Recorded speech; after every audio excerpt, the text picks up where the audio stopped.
and emeritus of this committee had the opportunity to go through this 98-page report. The Speaker, from the onset, let me say there were two issues. The issues highlighted by the committee on the violation of human rights, the issue of sexual abuse allegations, the issue of environmental destruction, the issue of employment and labor concerns, the issue of accountability deficit, the issue of communal and social impact projects, and Mr. Speaker, and all the other issues raised. But Mr. Speaker, let me say this. That is the gist of what the report has captured. But Mr. Speaker, allow me to say this, that Kenya, Mr. Speaker, Kenya, for the first time, Mr. Speaker, under the current constitution, has a written foreign policy with a number of pillars. And Mr. Speaker, for information, these pillars include the economic pillar, the peace pillar, the environmental pillar, the cultural pillar, the diaspora pillar, the ocean and blue economic pillar, the science, technology, and innovation pillar, the global governance and multilateral pillar, Mr. Speaker. Mr. Speaker, this being the case, you're also aware, you're a seasoned lawyer, Kenya is a signatory to the Vienna Diplomatic Convention of 1961, which was ratified by over 180 countries, 90 countries, Mr. Speaker, which includes Kenya. Mr. Speaker, I empathize with those Kenyans who have been affected. I sympathize with them, Mr. Speaker. But Kenya is a responsible member of the international community. Mr. Speaker, as a diplomatic practitioner, Mr. Speaker, there are methods of diplomatic communication. There has to be some form of negotiations. There has to be some communication, Mr. Speaker. There has to be some sort of building relationship, Mr. Speaker. And there has to be some sort of promoting interest. And that is the gist of having diplomatic engagement, Mr. Speaker. Mr. Speaker, having gone through this report, the dictum, the observations, the recommendations, Mr. Speaker, are contradictory.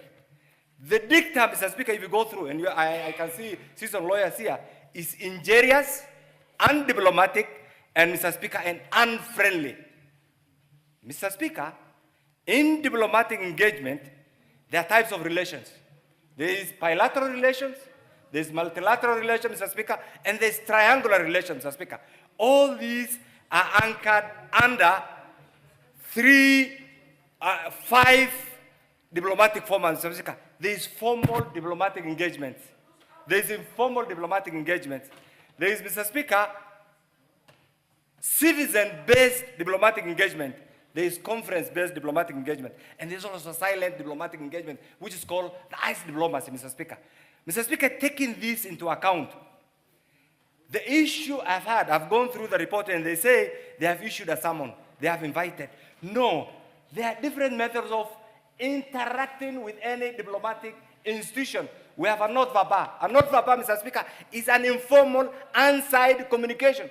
And that the law allows, unless Kenya is in breach of the Vienna Convention. We also have a diplomatic note written formally, and it's signed by whoever is engaged with that format. And we have something called aid memoir, Mr. Speaker. Aid memoir through an MOU, through this. Mr. Speaker, therefore, that note verbal, if there is a mistake, that mistake squarely lies with the Ministry of Foreign Affairs, which is the interface between the outside community and Kenya. And therefore, what is our end game?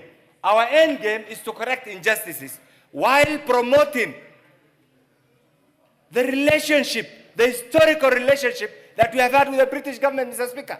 Mr. Speaker, therefore, this report on one side attempts to address the historical issues affecting the Kenyan people. On the other side, Mr. Speaker, this report attempts and injures the bilateral relationship between Kenya and the UK. Mr. Speaker, Batuk did not find themselves in Kenya by force. They can just be told one morning, go away. You know the understanding. They are here as a result of an MOU. The idea will have been, and I want to correct my friends, this is not the way this thing is done. We should have gone in camera to discuss this. That should have been the first thing. What we are doing, I entirely subscribe to the position taken by the PS Foreign Affairs. This is not the way to deal with diplomatic issues. Mr. Speaker, 2 more minutes. Give him 2 minutes. Order. You will learn this. Order, honorable members. I want to tell you this. I've done a lot of... Order. The chair commands the House. So when the chair says 1 more minute or 2 more minutes, you cannot question that. Proceed. Mr. Speaker, today, and I want my friends, don't do anything in anger.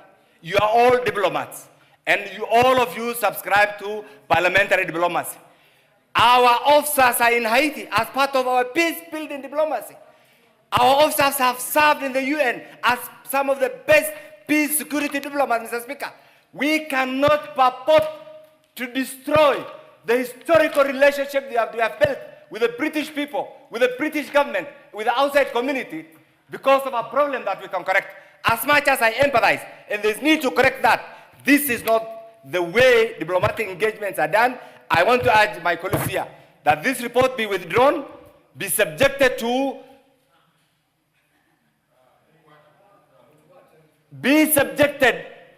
the other forms of diplomatic engagement. And I can tell you this, write it somewhere. This is going to injure our diplomatic engagement, not only with the UK, but with other communities. Mr. Speaker, I highly agree with Dr. Singo. If you say, so what? Kenya is not a banana republic.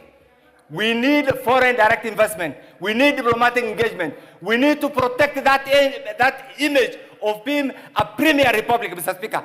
That image cannot be protected if we destroy everything that we have built because of our politics. I am aware this is very popular.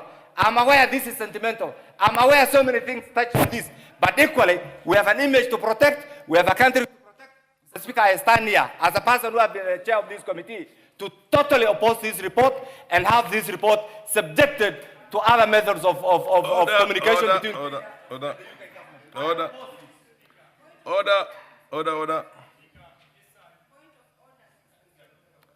You're on a point of order on what?